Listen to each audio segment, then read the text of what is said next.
A biografia de John Fletcher. De 1729 a 1785. John Fletcher. Jean Guillaume de La Fléchère, um suíço de língua francesa que nasceu em Lyon em 12 de setembro de 1729, foi um verdadeiro grande homem de Deus. John William Fletcher, o seu nome foi anglicizado para ajudá-lo a ser aceito por aqueles a quem ele foi chamado a pastorear e pregar. Serviu o Senhor em Madeley, Inglaterra, de 1729 a 1785 e foi presidente da Trevecca, a Universidade do Sul de Gales fundada pela Condessa de Huntingdon, concebida para treinar líderes cristãos durante o reavivamento do século XVIII.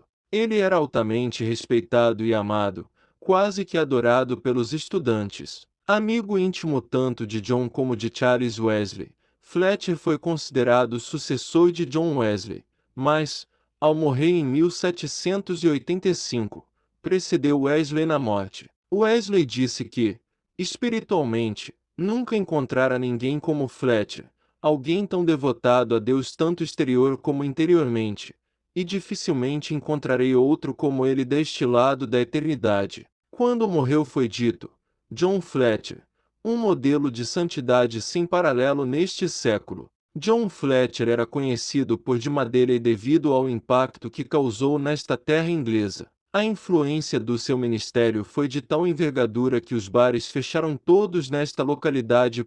Alguns apresentavam como desculpa para não irem aos cultos, aos domingos de manhã, o fato de não conseguirem acordar a tempo suficiente para terem a família pronta. Ele arranjou um remédio para este mal pegando numa sineta, às 5 horas da manhã, durante meses, todos os domingos, percorria as ruas convidando os habitantes para a casa de Deus. Era incansável. Mesmo doente nunca recusava sair de casa a altas horas da noite, ou de madrugada, em qualquer estação do ano, mesmo sob as condições atmosféricas mais severas e desconfortáveis, para visitar os doentes e moribundos, e oferecer-lhes as consolações do Evangelho. O pai dele era membro de uma das famílias mais respeitadas no cantão de Berna, na Suíça, e foi coronel no exército francês. O pai colocou-o a estudar em Geneva, onde se distinguiu academicamente pelo brilhantismo.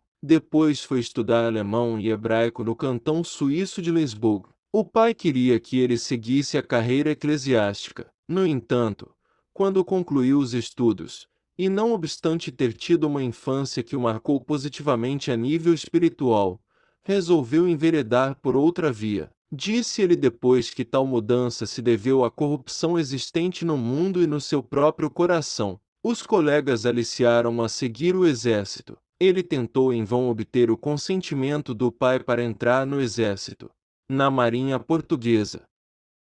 Apesar de ter qualificações intelectuais para trabalhar como professor, preferiu o risco da aventura de ser mercenário. Chegou a vir a Lisboa para comandar um navio de guerra português que o levaria ao Brasil, ao serviço do rei de Portugal. Entretanto, algo o obrigou a ficar em terra e a desistir dessa via. Uma criada, que servia o pequeno almoço, entornou-lhe em cima de uma perna um bule de chá a ferver, impossibilitando-o de concretizar este seu desejo. Ainda tentou ingressar no exército da Holanda, onde tinha um tio no posto de coronel, mas, entretanto, o tio morreu e as suas esperanças desvaneceram-se. O que se teria perdido, se estes reveses não tivessem acontecido? Na Inglaterra, desempregado, resolveu ir para Londres. Uma vez aqui, ouviu o Evangelho através dos metodistas e converteu-se ao Senhor. Começou então uma vida maravilhosa. Pouco tempo decorrido após a conversão começou a pregar com muita bênção. Era muito solicitado em diferentes igrejas. A humildade e o fervor eram as suas grandes características. Toda a sua vida passou a ser uma vida de devoção, e tão ansioso ele estava em manter a comunhão com Deus, que por vezes dizia: não me levantarei, sem primeiro erguer o meu coração a Deus. Sempre que nos encontrávamos, observa um amigo íntimo, se estivéssemos sós, a sua primeira saudação era: interrompo a tua oração. Se conversávamos sobre qualquer ponto doutrinal, quando estávamos na profundidade da questão, ele interrompia muitas vezes de forma abrupta a conversa e perguntava: onde estão agora os nossos corações? Se a má conduta de uma pessoa ausente fosse mencionada, a sua atitude era: oremos por ele. Ele escreveu muito. Embora tendo nascido e sido educado na Suíça, John Fletcher adotou a língua inglesa deixando obras importantes nesta língua. Foi considerado um grande teólogo. Ele chegou a estudar 14 a 16 horas por dia as Escrituras, combatendo, por escrito, ideias estranhas à fé cristã nos seus dias. Comia apenas para sobreviver fisicamente. Era raro tomar as refeições a horas regulares. Em 24 horas comia 2 ou 3 vezes, comendo pão, queijo, fruta e leite. Jovens marcados.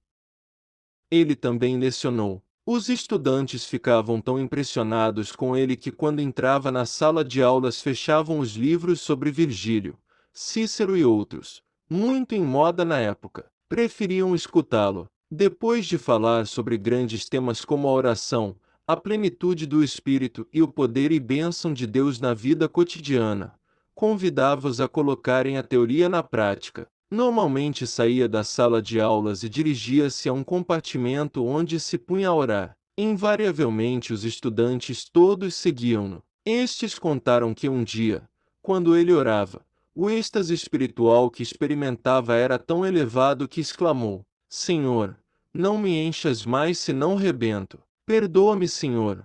Continua a encher-me.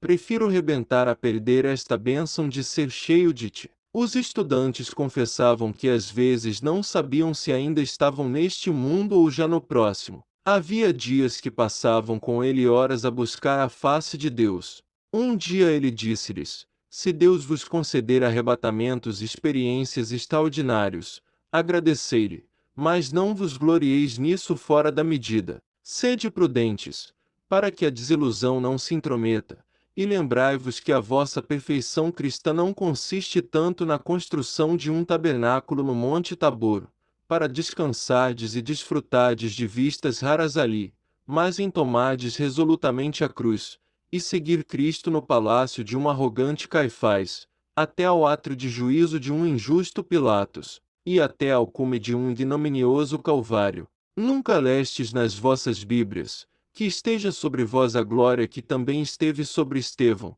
quando ele olhou firmemente para o céu, e disse: eis que vejo os céus abertos, e o Filho do Homem, que está em pé à mão direita de Deus, mas tendes lido nelas frequentemente, de sorte que haja em vós o mesmo sentimento que houve também em Cristo Jesus, que, sendo em forma de Deus, não teve por usurpação ser igual a Deus, mas esvaziou-se a si mesmo, tomando a forma de servo, fazendo-se semelhante aos homens. Achado na forma de homem, humilhou-se a si mesmo, sendo obediente até a morte, e morte de cruz. Homem de oração.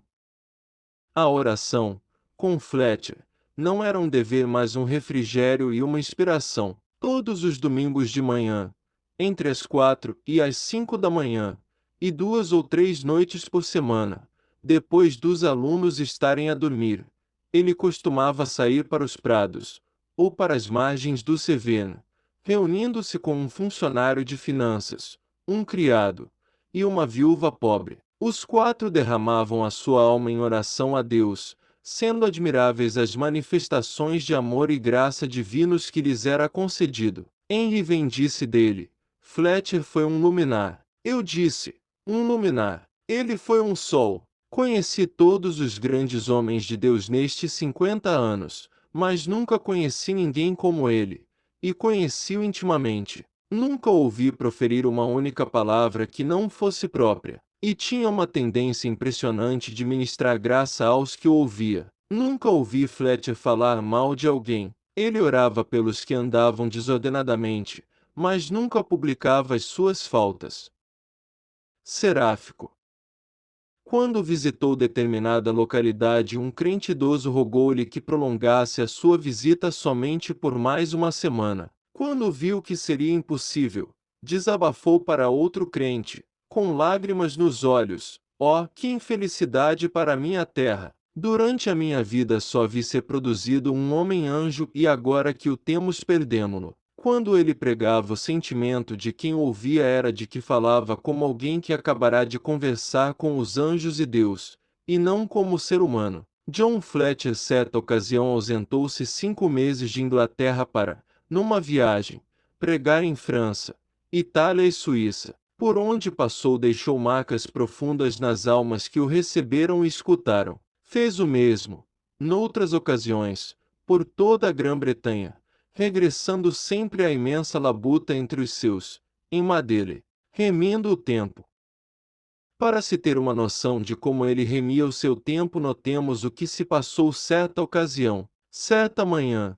Ele quis estar presente quando as moças da escola foram tomar o seu pequeno almoço, observando o tempo que demoravam. Quando acabaram, ele falou com cada uma separadamente, e no fim disse-lhes: observei esta manhã como vocês tomam vosso pequeno almoço. Convido-vos a estardes presente no meu pequeno almoço amanhã, para verdes como eu o tomo. Ele informou-as que o seu pequeno almoço seria às 7 horas. Quando elas vieram à hora marcada, observaram-no comer uma malga de leite com pedaços de pão enquanto ao mesmo tempo conversava com elas. Ele tinha colocado um relógio na mesa, e quando acabou de comer perguntou-lhes quanto tempo demorará. Elas disseram-lhe que comera num minuto e meio, contrastando com o tempo que elas tinham tomado no dia anterior 1 hora. Disse-lhes: ainda temos 58 minutos. E começou a cantar um hino com esta letra: a nossa vida é como quimera, a nossa temporada escoa efêmera. Um momento fugidio já era. A seguir pregou-lhes sobre o valor do tempo e da alma. Por fim ajoelharam-se todos em oração. Fazia balanço diário. Antes e além de tudo mais, John Fletcher buscava Deus. Como ajuda neste supremo esforço, ele redigiu as seguintes regras para usar à noite. Hoje, ao levantar-me, estive espiritualmente vigilante, e tive o cuidado de impedir que a minha mente vagueasse. Neste dia estive mais perto de Deus em momentos de oração, ou dei aso à preguiça e ociosidade. Neste dia a minha fé foi enfraquecida por falta de vigilância, ou despertada pela diligência. Neste dia andei pela fé e vi Deus em todas as coisas. Neguei-me a proferir palavras e pensamentos maus. Alegrei-me por ver outros preferidos a mim. Fiz o máximo com o meu precioso tempo, ou enquanto tive luz, força e oportunidade. Guardei as saídas do meu coração com graça, de modo a tirar proveito delas. O que é que neste dia fiz em proveito das almas e corpos dos queridos santos de Deus? Fiz alguma coisa para agradar ao meu ego quando podia ter poupado dinheiro para a causa de Deus? Neste dia governei bem a minha língua, lembrando-me que, na multidão de palavras não falta pecado. Em quantos exemplos me neguei a mim mesmo hoje? A minha vida e conversação adornaram o Evangelho de Jesus Cristo. Muito obrigado por ter chegado até o final. Deixe seu like e nos siga para receber toda semana novos vídeos. Até a próxima!